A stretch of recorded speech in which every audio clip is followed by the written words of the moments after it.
Yan, ito nga palang ating community. Dito tayo nakatira. Yan ang mga bahay, lalaki mga kaurag, di ba? Oh? Yan. Kita nyo ang takbo natin 30 lang. Kasi 30 lang talaga dito. Bawat community dito sa loob ng R3, 30 lang ang takbo mga kaurag.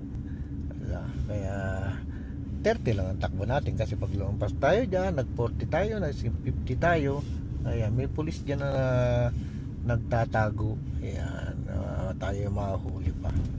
Yun, no? May hakot ng basura. Compost yan mga kaurag, yung mga nabubulok at hinahakot nila.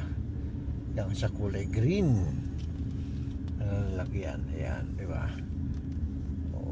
Okay, masyadong ano dito mga kaurag, dito sa Canada, malinis masyado. Okay, grabe yun, di ba? Ang ganda. Pero yung bahay namin mga kaurag, duplex. Yan mga ganyan, single detached yan. Dito naman tayo sa duplex lang. Ayan, duplex lang tayo mga kaurag.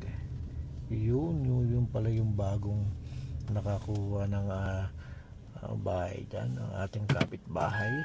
Yan, yung bago nating kapitbahay. Nawala na yung ating mabait na kaibigan na kapitbahay, pero puti rin naman. Puti rin lang naman yung nakabili. Yan. Yan. Okay, thank you.